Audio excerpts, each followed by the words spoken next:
I had to first realize what I was doing that was giving you a negative about me, that I didn't love Perception, you or had no care about you. That for me was hard. I'm like, oh, how could that even happen?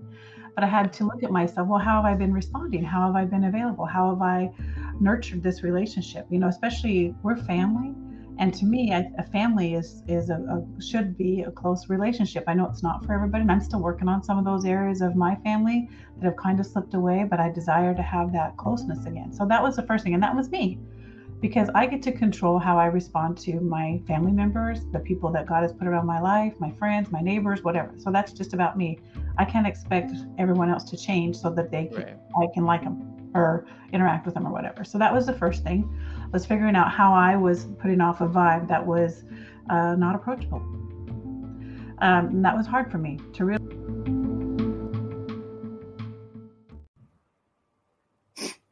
Good morning and welcome to Splintered Grace. I'm here with Bonnie Violet, and we're here to continue our conversation.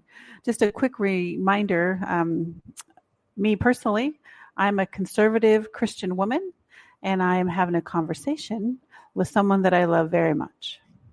Hi, and I'm Bonnie Violet.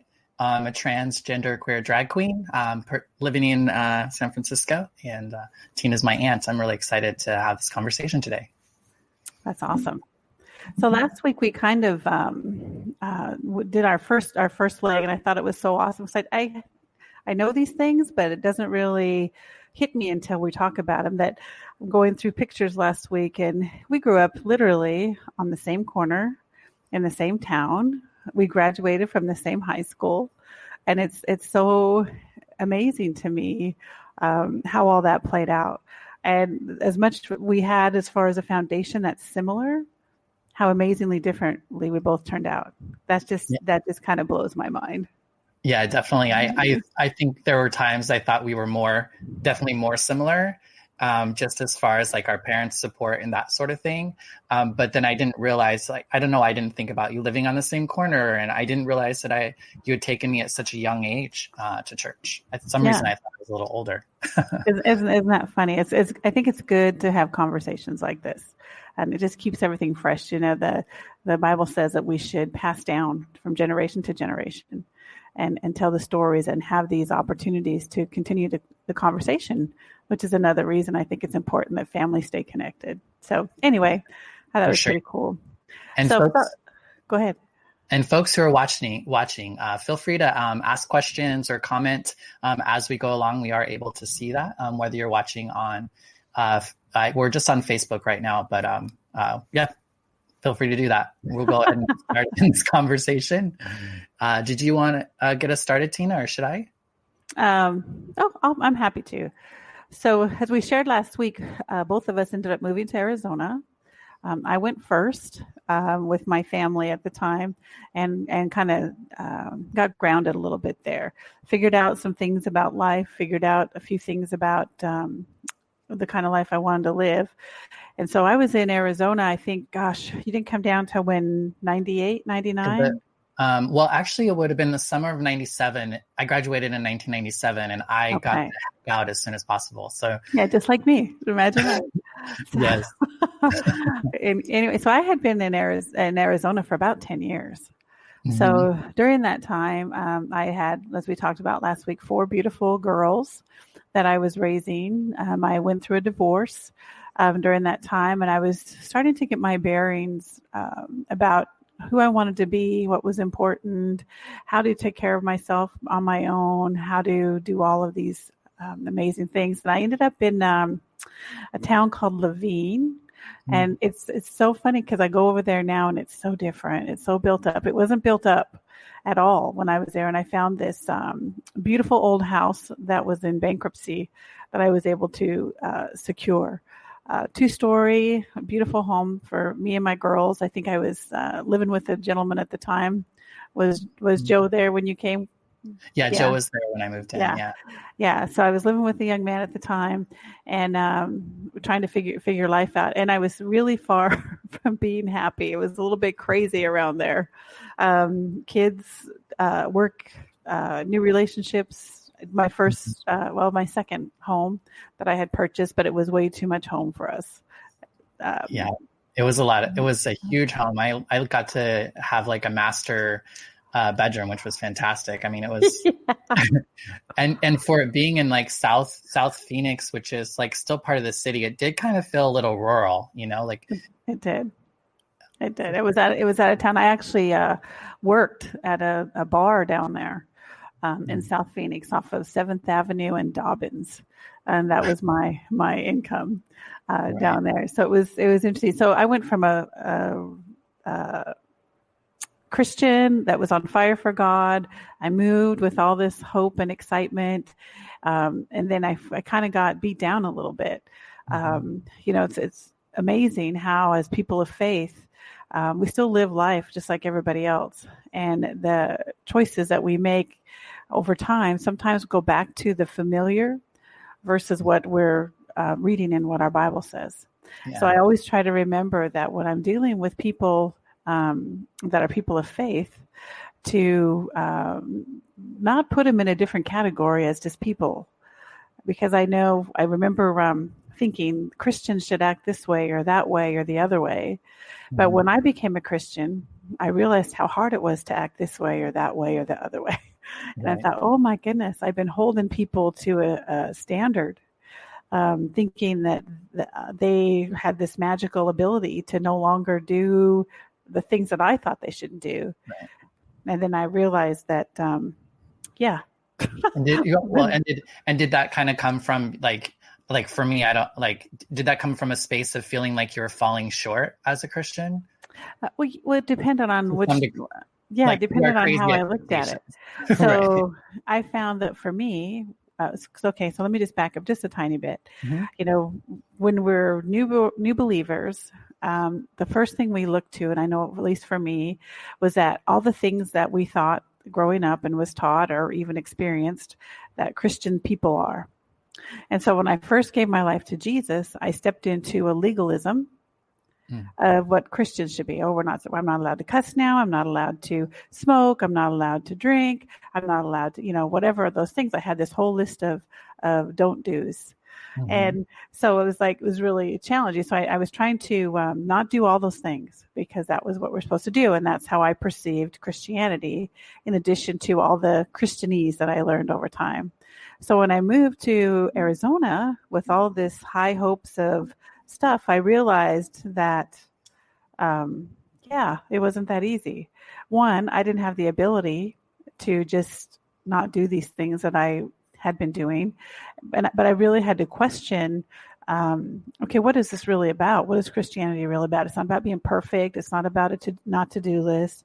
It was really about allowing myself to experience new things and to allow God to change me, which I was not ready to do. Mm-hmm. So it was easier for me to just not hang out with those folks. Although I went to church and I did all those things, but when I went through my divorce, I no longer did those things because Christians don't get divorced.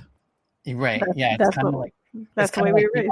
The all or nothing. It's like if I did one thing wrong, then everything might as well be wrong. You know what I mean? Like just I don't know. For me, it's like one check and you're out, so to speak. Not really, but there's kind of that mentality. And it's interesting because I didn't.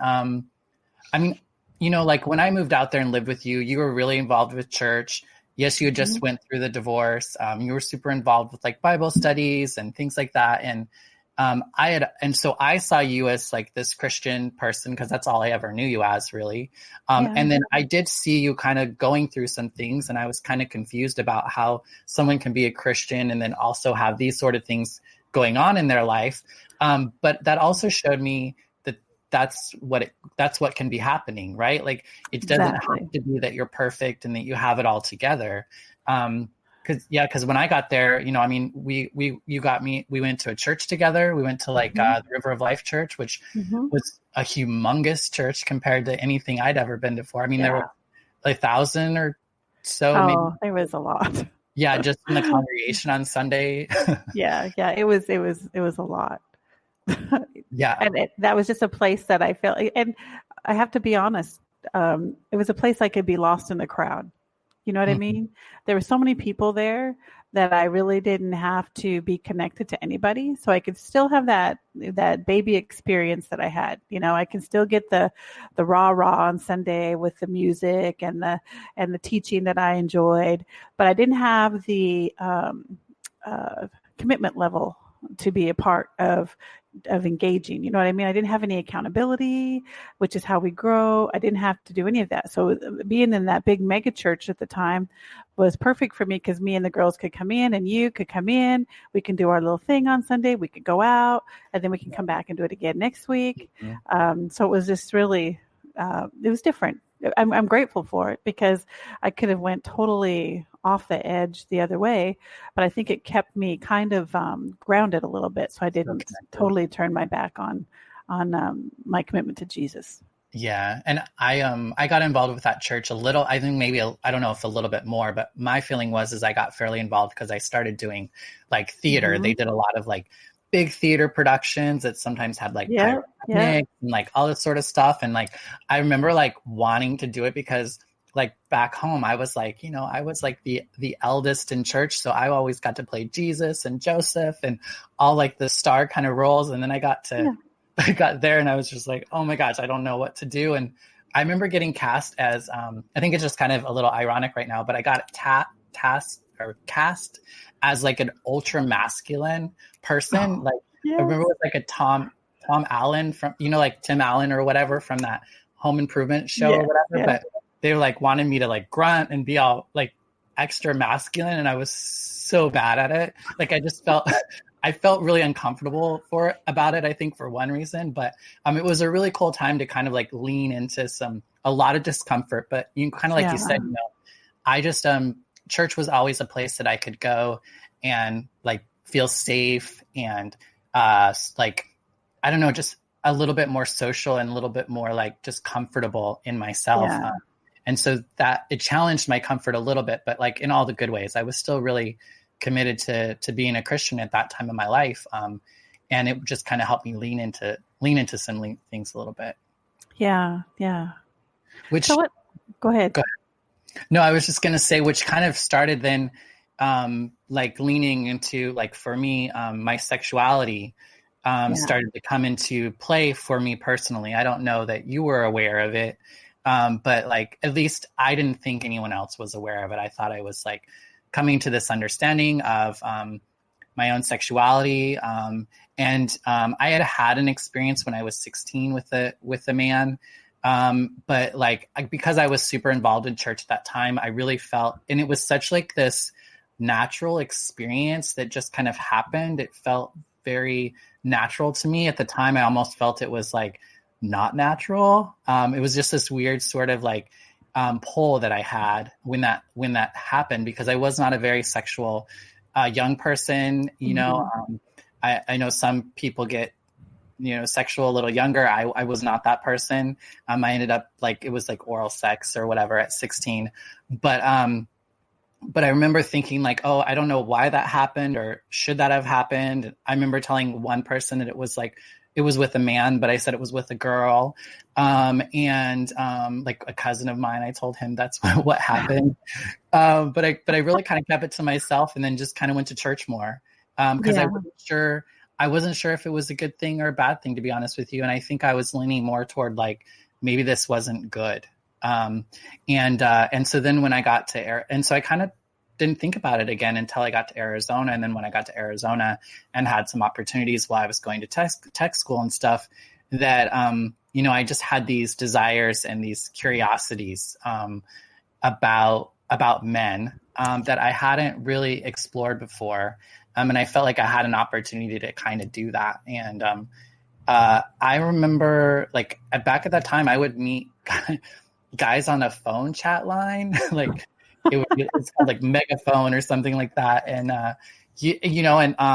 so I remember one time I met with one person, who was the first person I was ever with. And I remember like meeting this person and then like getting all like I got a new outfit and like I just got all ready to go over to his place, and he was like in Levine as well, just a little bit further. And so went over to his house, and I had like my first sexual experience, and it was a great experience. But also I was just really conflicted with what God thought about that, and kind of that it happened. And so I ended up going back to your place. I was living with you at that time, and I collected all those things from that night, the notes that I wrote, everything and all that. And I actually burnt it all because I just was so conflicted with what to do with that.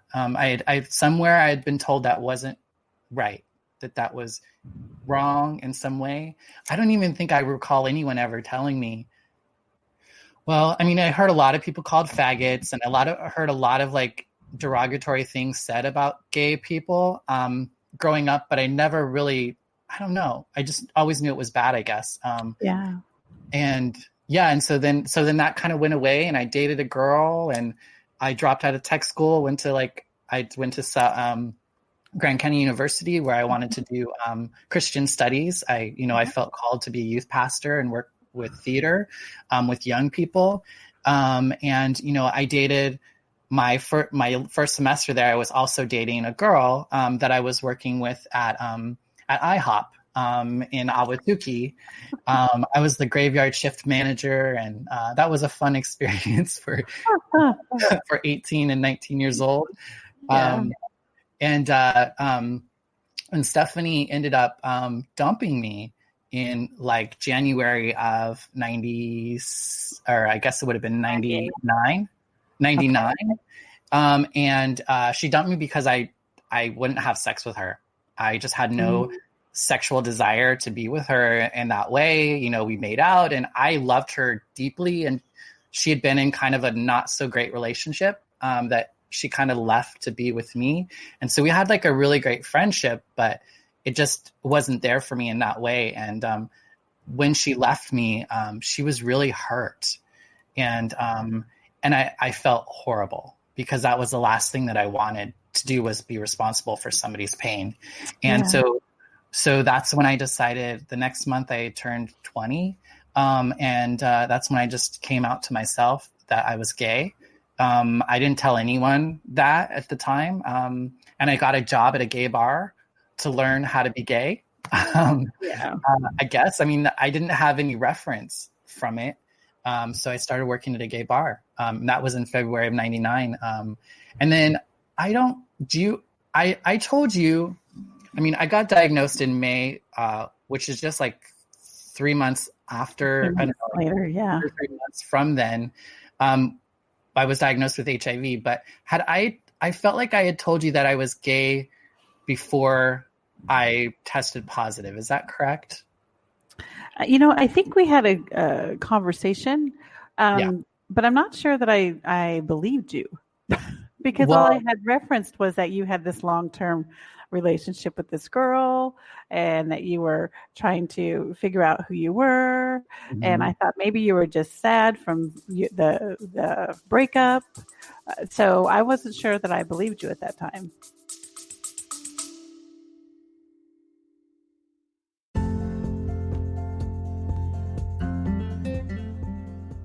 Hey y'all, it's me again, Bonnie Violet. I just wanted to take a second and thank my Patreon members. Patreon members are folks who contribute on a monthly basis anywhere from $3 to $150 a month to support the work of a queer chaplain.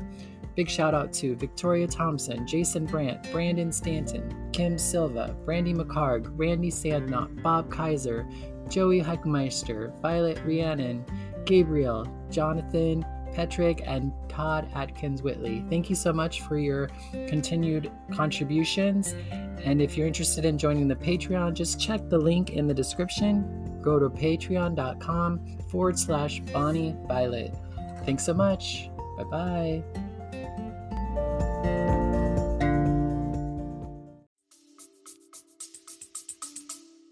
Yeah, well, that makes a lot of sense and I didn't, I definitely, like, when I told you, I remember you saying, well, it might be a phase. This was my recollection. It may just be a phase. Like, don't tell anyone yet. Like, wait to see what happens.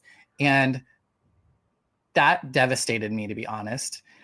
Understanding like your point of view now, I'm like, well, that seems very, you know what I mean? Like to me, I took that as like, no, like you can't be gay. Like this isn't the, like, you know, like in my mind, because I think I felt so conflicted about my spirituality and all of that. And like you were always my connection to like God and all that too. So a part of me, for whatever reason, I just heard you were like, don't tell anyone, like this will go away. Like it's not a thing. Like it's not okay. That was kind of how I took it. I had told you and I had told your ex-husband, Daryl, at the time, and he was a little bit more he was more supportive. I guess he just didn't say that, but I also didn't have the same relationship with him that I had with you, especially when it came down to like spiritual matters or whatever. And you know, that's interesting because in my perspective, I felt like I was protecting you, because if you had been hurt in this scenario and I didn't want you to go all out in this direction and realize in a few months that wasn't the case at all, and then have to try to recover from just experiencing people, you know, because we both grew up in a place where that was not a normal thing that people did. We were raised that just some of those things that you already said, I just can't even say it, was the norm, and that's how those people were, and we just didn't, because we didn't expect. I was never exposed really until I moved to Arizona, and so we did have this underlying, I hate to say programming, but it's based on our exposure. And so my thought in that time, after seeing all these progressions in your life, I'm like, oh my goodness, if he comes out and says that and it's not true, because I was worried that maybe you were just hurt from a breakup, that if you go out and you say this, then all this stuff is going to come crashing in on you. And if you pull back at all, it's going to be really hard to overcome. Yeah. So that's so amazing how, and man, and maybe it was even a little selfish on my part. I don't know, but I remember thinking I just need to make sure that Dwayne's okay. But it's so wild because it's so different. Like, because we're talking a little bit about perspectives, because I totally just took it as judgment and like disappointment. And then you know, and then I think it was topped off by the fact of then, you know, I was still really active in church. And I really needed, like, church was something I always landed in whenever life got hard. And I remember, like, I had a moment, I think I was crying. I was like barefoot for some reason. And I remember going to the church. And I remember, though, deciding that I couldn't be there anymore because I wasn't able to say I was gay. And at this point, this was like right after my HIV diagnosis, which is why I felt I needed help with being HIV positive, not being gay, you know, but it all happened so quickly. And then I was like, you know, I can't tell them I'm gay. They're not going to accept it. I remember hearing things said from the pulpit about how a man should present themselves, even though we had very flamboyant guys who were involved in things. But I just remember thinking, this is not a space I can share this with. And I think with having that response from you too, I was just like, okay, church. And I remember just thinking, okay, God, I'm just going to put you on this shelf over here. Like, I know you got me. There was a part of me that always knew that God was there for me. But I did feel like I was wrong. I felt like, but it was also at this point where there was no turning back. I was HIV positive. I was going to have AIDS and I was going to die just because I didn't know a lot about it. It was a very scary, traumatic situation. And it was very counter to everything that I had planned, you know, like I was going to be an architect, or I was at least going to take my family out of poverty. And it's like, nope, you're going to die. Like you're going to die before you can do any of that. And I just felt like a fuck up. Like I really, like you talked about earlier, like having these really high expectations for self, you know, part of that was created from my Christian thoughts and understanding at that time, but also it was a lot of just the expectations that I come to hold growing up. I mean, I think in a lot of ways too, I was put on a pedestal growing up, and I loved it. I loved it. But, you know, I think that was starting to that time as it crumbled.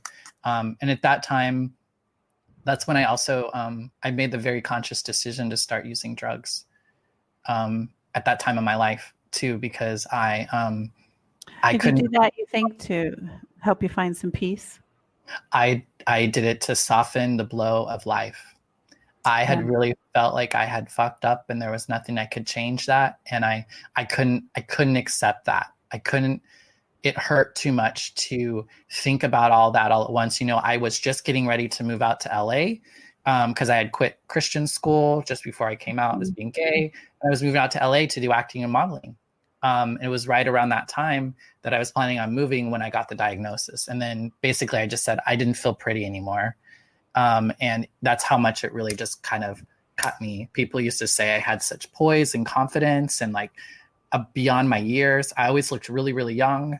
So people were always surprised by that. And then as soon as I got this diagnosis, it just crushed my soul in a way that I didn't think I could ever recover from. Wow. I'm sorry you went through all of that, Dwayne. I really had no idea because you disappeared in essence. Yeah. And I didn't know how to pursue you.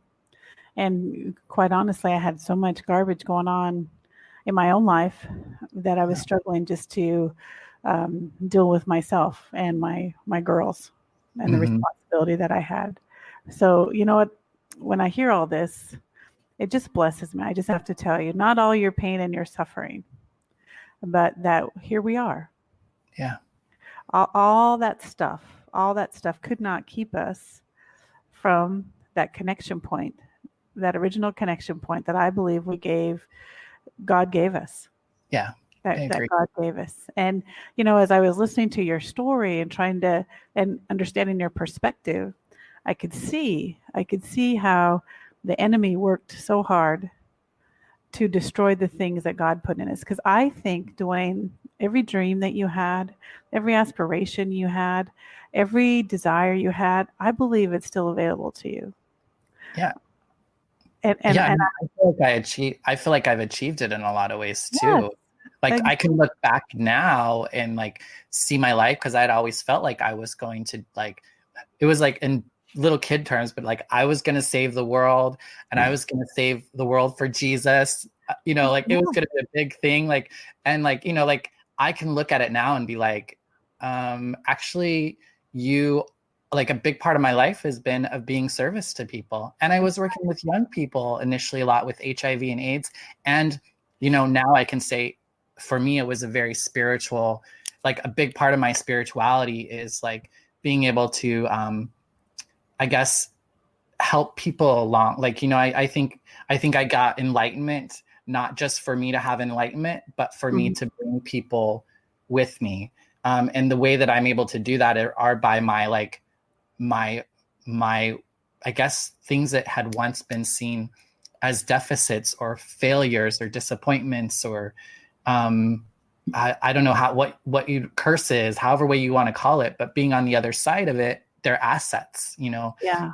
I am grateful.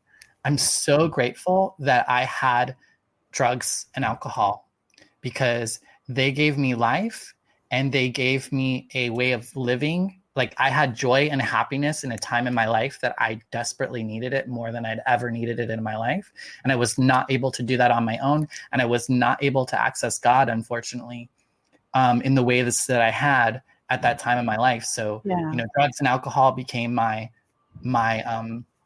you know, they call it alcohol spirits, you know, and I think it became that which lifted my body and lifted me and animated me in a way in which I could be in the world in hopefully a positive way, even amongst so much pain. So do you feel like since you've become sober that's taken away from you then? What's that? Since you've been sober now, how does that, because I see you like that now. Yeah, before, no, and I saw you as kind of lost. Yeah. Well, I mean, I think part of that too is, I mean, and maybe, I mean, I think we're also in more connection now. So we're like filling in those blanks. And in some ways I was kind of lost. I needed to get lost from like from like total reality, because reality was like too much. But, I've been clean and sober now for, it'll be 13 years in May. That's and amazing. like, Praise God. exactly. And, drugs and alcohol no longer gave me life and gave me that joy and that happiness and allowed me to escape from things, nor was I living a life in which I needed to really escape anymore from some of those things, once I quit. Yeah. So I don't miss drugs and alcohol today, but I'm really grateful for the time that I did have access to them. I'm grateful that I never got put into prison. I never got, I never died. So many of us don't make it out of that. The only thing that, like I had to get over substance use. I fell short in my marriage. I fell short in relationships. I was sexually assaulted. That I think that has a lot to do with the fact that I was using substances at that time in my life. But other than that, but yeah, like I wouldn't change anything. I'm so grateful for, I don't know, for the experience. Yeah. Yeah, that's an amazing testimony. Do you mind if we go back just for a second? You talked about that. I call it a hiding place, that shame hiding place. I think that a lot of people experience that in a lot of different ways. You experienced it because you kind of went from a place where you thought where you were comfortable, then realized maybe that's not. You took on the condemnation of what you thought was happening. You found hope in drugs and alcohol for a season. And I wonder, I'm sure other people experience those types of, and I feel like that was a hiding place for you, a place where you could pull away, where you could be who you thought you were. You didn't care about what everyone else might be thinking. And I wonder if there's people, maybe not even people like me or like you, but maybe just people that are stuck in a space of shame or hurt that they're hiding, be it with drugs and alcohol, be it with whatever it might be, that they're not asking themselves the hard questions, that they're not going to people and asking if their perspective is valid. When we would have family gatherings, the few times we were able to cross over a little bit in Idaho, our lives would kind of cross, because you and I didn't talk to one another. We didn't call one another. We didn't email one another, didn't send Christmas cards to one another. I don't know why. I never felt like you ever did anything to me. And I wasn't sure that I had done anything to you because I didn't know. But I just felt like you weren't okay with me. So yeah. I kind of kept my distance. And whenever we were close, or like, because I would visit, and I would feel like sometimes I would just feel like uncomfortable. I wasn't sure if I was really welcome there. And, then I was married and I had a husband for a while. I remember taking a visit and visiting you, and there was like a Bible study that happened to be happening at the same time I was there. And there was a part of me that just always felt like you were willing to try to love me, but only with the idea that you could maybe change me back to being, I don't know, something more in line with what it meant to be a Christian. Just because at that point in my life too, I had no spirituality. I didn't feel like church was, it just wasn't an option, I guess, for me at that point in time. So I just felt like I was just not allowed. And I felt like you would only want me as if you could like save me. But I didn't need saved. And that was I didn't need to be saved. Yeah. I didn't need to be saved like in that way. Like my sexuality, I'm also grateful that I was, at the time identified as a gay man. I believed there was a time that I did feel like I felt like I was just wrong, and God could still love me anyway because he understood why I was wrong. And that somehow I felt like I was created that way, and I could only live as a gay man and be happy and satisfied and experience love and those sorts of things. And in some ways I felt like God thought that was wrong, but he could have compassion for me anyway. I don't believe that now. That's not my theology. That's not my understanding. I believe that my queerness, my transness now is a gift from God. And the closer that I get with God, like the more those parts of myself just bust open and I can express them. I believe we're only as sick as our secrets. And that's just something I'm really grateful for, is that, you know, a lot of the things that I do are not done in the dark anymore, you know, because of God, to me, I believe God created everything, and God continues to create me in God's image. Okay. And this is God's image, you know, and as long as I can go out in the daylight, and I can like be open about who I am and what I'm doing in my life, then I know God is good with that. And I'm good too. I think, Dwayne, as long as you continue to seek after God and all that he has for you, I think that he'll continue to guide you and transform you and reveal himself in you, just like for all of us. Himself, herself, whatever. Yeah. Yeah. So yeah, I believe that. And I always never forget, none of us are free from sin. None of us. So for anyone to say that we've never done anything wrong, or we're walking in perfection, or that we're in perfectly God's grace. I mean, I guess we are in God's grace always, but I'm never going to be. That's what grace is all about, right? yeah, that's what grace is all about. And I'm not perfect. So, you know, I'm glad that you and I can sit and rebuild on the foundation that God gave us. And I'm glad that we can have conversations now, and we're not afraid to do that. Because I feel like if either one of us, and I'm just as guilty, because we would see each other at family gatherings, or even when you'd come for a visit, and we interacted, but it was always just cordial. Yeah. It wasn't loving. It was cordial. So I'm glad now that we are past all of that, and we can be loving to one another and understand one and have a conversation without fear of the other one going crazy, for lack of a better word. Yeah. I think for me, a lot of, because there's still a lot of my family members that I have not talked with about who I am and what my life's been about, especially in the way that I have with you. And I think for me, what I chose to do, for whatever reason, I didn't want to confirm that you or anyone else thought that horrible way about me. I think there was a part of me that just hoped that maybe that wouldn't be true, but I couldn't know the truth. It's like the person who gave me HIV. You know, I only had one opportunity that I could have got infected, and I did. And I never talked with that individual about him giving me the virus. Again, because I felt like I couldn't handle that truth, that maybe this individual knew that he had HIV, and didn't tell me, you know, whatever the situation. I just never could have that situation. So I think a big part of my life, and still a big challenge for me, is to have some of those conversations with people. You know, and one of the things that I'm learning is like, it's never as bad as I think it is in my head. Yeah, you know, that's true. Like I still think a lot of people don't like me or don't support me.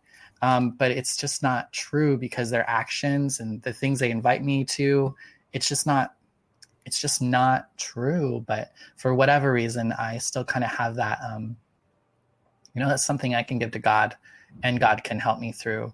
That's exactly right. And I feel like our relationship is really, you know, I feel like you've intentionally made the decision to be in relationship with me in this way, to accept me as who I am in all the ways that I show up, and I the same with you. I wish that I want that for so many more people in my life. And I know that I'm the one who is not affording myself the freedom to be in relationship. You know, restoration can only come as we lean on God and we pursue our relationships with our family. Like I said last week, I think it was purposeful that God put us in the family that he did. You know, it was and if you look at all the amazing things that we had, you and I, a foundation laid in us, but we both responded different. So you came out of that relationship of our family as a young person with much more generosity than I did. Mm. Now, I was taught all that stuff because my mom taught your mom and your mom taught you. But I got so blinded with me and woe is me, and I want something better for myself, and I want something better for my kids, and that was about as far as I could go. Mm-hmm. And I didn't have that generosity for the people in the world around me. I had the foundation for it. But where you came out, and your very first steps from the moment you stepped out and into our home, and from all the time that I've known you, you've always been willing to serve the people around you at your own expense. Yeah. See, I didn't get that. That's what I was taught, but that's not what I got. So as I matured and as I've grown, God has reminded me of my foundation, of who and where he put me in life, the blessing it is of that, and how now the generosity of my life needs to be in all these areas. And it's like, that's what you're talking about, the generosity of your life, being open to people to have relationship with them. Because here's the thing, if we're not open to have the relationships that God set for us, we're not only robbing from the people that we're not having a relationship, we're robbing from ourselves. Yeah. Because those relationships should be working so that both of us can become better human beings. Yeah. But part of the problem is that we're hurt and we stay hurt. You know, like, to be honest with you, I feel like the only reason sometimes I have God in my life, or whatever I decide to call it that day, is because all you people are going to let me down and hurt me at some point. So at least God won't, you know. Right. That's right. You're right. And I know that that's just guaranteed. We're all going to hurt one another. We're none of us are perfect. Yeah. I will say that it's been very important, something that I did that's helped change the course of my life, and the people that I have around me that have known me over the last few years. I made a decision, and it's a hard decision, and sometimes I have to be reminded that I made a decision, but I made a decision to never take offense. I just decided. And when I get offended, and I do, I hear myself say, nope, I decided I was not going to do that. And so when I stop, I sometimes will retract, and then I'll sit with God, and I'll say, okay, Lord, I do not want to be offended, because I know offense can bring about destruction. We've all lived a portion of that already. Right. And I will tell you that as God reminds me, and as I allow God to just do it and to walk in it, even though well, let me give you an example. And just because it's an example for me. Gosh, I don't know, 5-6 years ago, I've been thrown out of a lot of great churches, I might tell you, because of different things. Justifiably, probably, each one of those. So I don't have any issue with those people today. I did at the time, but I don't anymore. I finally got grounded in a place that I felt I was at, being in a church that was alive, a church that I was comfortable, a church that I could just be me. You know, I didn't take on any responsibility because I was not ready for that. And it was weird. It was weird for me because I kind of felt outside of the norm because I wasn't engaging. I just wanted to be a part of the feel good stuff and, you know, do all that. So, but I do, and you know me, I've got a strong personality sometimes. Yeah. And we were having a Bible study. Yes. It is one of my gifts. It is. But sometimes it can be perceived by people as obnoxiousness or arrogance or, you know, whatever. So I was going to the Bible studies. I was having fun. I was talking about it. One of the things that I particularly love is I love to study the Word of God. And so I would try to add to the conversation, which I was told that was not appreciated. And I actually had someone that I really loved say to me, I don't think you should go to Bible study anymore. You're too intimidating to the other women. Oh, wow. I was crushed because I loved, this was my friend. I loved her. And I got offended right away. Right. I'm grateful. I said nothing. I said, oh, okay. I didn't think about that. And I left it at that. I went home. I was crying. Oh my gosh, I was crying. I was like, oh my gosh, I'm going to get thrown out of another church because I had been thrown out of so many. And that was not my heart. Right. So, but when I sat before the Lord and he said to me, remember, you decided that you were not going to be offended. So why are you being offended? And I was like, oh, because this is my outlet. This is what I like to do. This is what something I enjoy. And then the Holy Spirit reminded me that, well, you're having a conversation with me. Do you really need to be in a place where other people can be intimidated by you? Right. I'm like, oh, you're right. So I did not go back to Bible study. And I did not throw this person under the bus either when someone asked me why I hadn't been to Bible study. Right. I didn't tell them that I was asked not to come back. And I do have a relationship with this person still over time. And I never broke that relationship with her. I never had a conversation of how much she offended me. But what God did through it all was he gave me an opportunity to, what I did was I took that same time that I was going to Bible study and I spent some time by myself reading the Bible, understanding who it was, praying. And I came out of there so much stronger than I would have ever been before. And so I'm grateful for that. It was not easy. It was not easy, but it was tough. Yeah. I mean, I think for me, whenever I find myself offended as well, I feel like I have to look into myself because it's usually it's not personal. Like I want to take it personal and I want to be offended. But the truth of the matter is there are plenty of things that people will say about me and I'll be like, not offended. Why? Because I feel good about that part of my life. Now, if I'm offended about other parts, then for me, that's telling me in my soul, because I am sober, because I live a spiritual life, that is a way that my body tells me that, there's some truth here. Like you're being shown something. And so for me, in order to not be offended by something, because I tend to get offended for the same thing over and over, just by different people. And so what I get to do, you talked about that Bible, give to God, that sort of thing. What I get to do is kind of another way to do that is I get to investigate that. I get to do an inventory of like, why is it that I'm responding in this way? What is it about this particular situation? And usually I can unpack as like, it feeds into an insecurity about this, or, I did this one thing once that just was not cool. And I haven't been able to make amends for it. I haven't really acknowledged it. I've kept it in the dark. And this thing reminds me of that, or this, and sometimes people are just, I want to say not kind words, but sometimes people just aren't kind, and, and it's okay to be hurt and hurt in that way. You should be probably. But as far as getting offended by things, I think that's something we do have control over, but it's not. And sometimes I do have to just remind myself, nope, you don't get offended by that no more. Yeah. See, and I think for me also, that was a key, just learning that I don't have to be offended by those things. So it's a huge, huge help to me. Yeah. It's so hard not to take things personal, huh?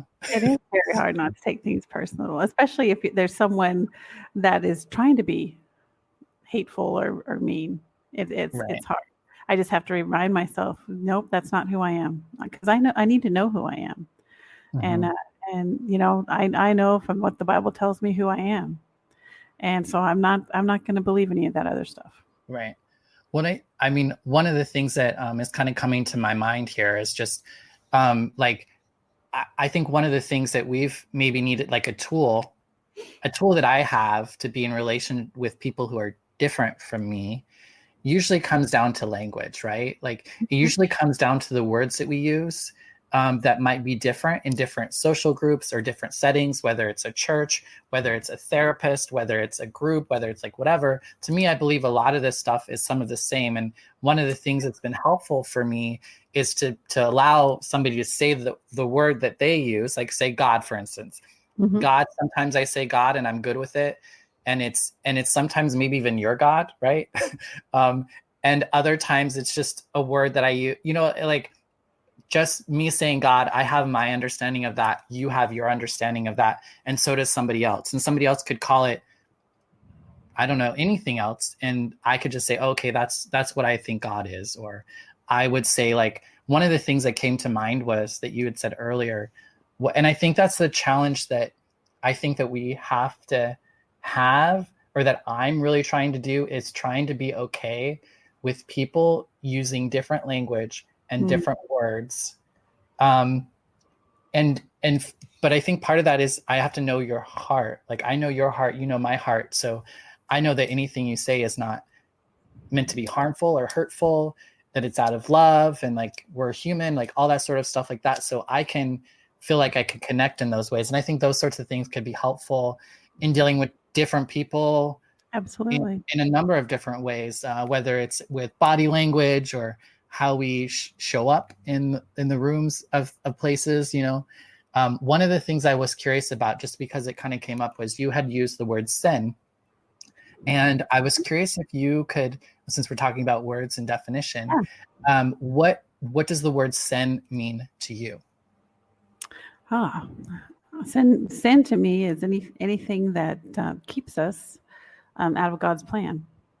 So what could be sin for me could be different than you. Yes. Yeah. Let's say that's my understanding too, but I think that's a very, I wasn't taught that. I wasn't taught that in Bible study, I don't think. Like, I don't remember learning it. That the Bible lays out as sin, and the Bible talks about sin a lot. But if you look at the difference between the Old and the New Testament, I believe sin is sin, but I don't believe there's any degrees of sin. Because the Bible says all have sinned and come short. So it's just sin. It's not, this is worse sin, this is worse sin, this is better sin, it's just sin. Right. And it keeps you out of God's plan. So just like I could do something that I know that I'm not supposed to do, and that's sin. Mm-hmm. So, yeah. Yeah, I mean, like you said, it's such a personal thing, and I think that's something you just have to be honest with yourself. You have to check in with yourself. Is that because it's not your sexual orientation, it's not your gender, it's not a lot of great things about you. It's really about your relationship with those things. So, like, okay. I could have a relationship with my sexuality that is not healthy and does get in the way of my ability to connect with God or connect with myself, or however way I want to define it. And that can show up in a lot of different ways. It could be sex, it could be food, it could be drugs, it could be work, it could be whatever is kind of taking me away. But I think one of the things that I've come to know is some of those things actually can bring me closer to God too. And if I give them, like, if I share them with God, so to speak, you know, invite God into the thing. Rather than feeling like it needs to be separate, which is not, it's never the truth. That's just a delusion of what we tell ourselves in order to, I don't know. I don't know where I was going with that. Got a little lost. It's all good. It's all good. Hi, Danielle. I wanted to acknowledge Danielle. It's great to see you on here. Also, Asia, if you're still there, thank you for your comment. And Michael Boss as well. We're getting used to the comments, so I was trying to bounce them up there so people could see them, but wasn't sure. We're still learning how to interact with them, I guess. Yeah. This is all new for us. Definitely. But we're also open to answer questions if you have any also, or again, make your comments, we'll share them. Yeah, definitely. We're right at around like 45, 50 minutes. So okay. I think we're pretty good at probably, wrapping up, unless somebody, there are 2 people that are watching us at the moment. If you have a question that you'd like to ask us, we could go ahead and answer that question for you now. And for folks who come across this feed later, the video later, whether you're listening to it on a podcast, which you can find us on any place you watch a podcast, you should be able to find Splintered Grace. And if you haven't, if we're not there yet, we'll be there very soon. You also can watch the videos on my Instagram at Sparkle Is As Sparkle Does, as well as we'll have them on YouTube as well at the A Queer Chaplain page. It doesn't look like we have any questions that have come up. So is there anything else you wanted to share before we wrap up, Tina? No, just that I really enjoyed this conversation, and I'm very excited that after all this time that we get to do something together, even if it's just for the 2 of us to have this conversation. So I appreciate you including me in all this. So thank you. For sure. Thank you for that question. Danielle did just send a question. She's asking, when do you start? I would like to listen from the beginning. So where our plan is at this point, we're going to go live every Monday at 10:30 a.m. Pacific Standard Time. So our plan is to go every Monday. We'll be live on Facebook via our own private personal accounts through a queer chaplain. I think we'll eventually be on YouTube and potentially LinkedIn as well. But we're planning on going live every Monday at 10:30 in the morning and for about 45 minutes to an hour. So thank you for that question, Danielle. And then there's another question or comment. Michelle says, do you want to read that? I haven't read it yet. Yeah. Michelle Gates says, it's a timely talk on being offended for me. Something just happened at work and I learned a lot from your discussion. Love the dialogue between you two. Super helpful. Oh, thank you so much. That's wonderful encouragement. And I'll be praying for your situation at work. Thanks so much, Michelle. It's great to see you on here. I love you so much. All right. Well, do you want to take us out, Tina, or do you want me to do that? Go right ahead. Okay. All right. Well, thanks everyone for tuning in today.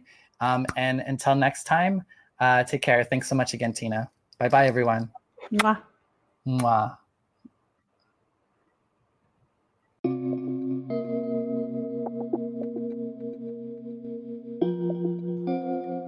Hey, how's it going? Bonnie Violet here. I'm a trans femme, genderqueer, spiritual drag artist, and digital chaplain. And in case you didn't know, I could really use your support. Engage, rate, subscribe, follow, comment, share this episode, book me to keynote, panel, guest on your show, or officiate your wedding or memorial, in or out of drag, collaborate, join the team, be a guest, make a pitch, sponsor an episode, join my Patreon, send me a tip on Venmo or PayPal. Just do something. Thank you so much for your continued support. Check out the links in the description.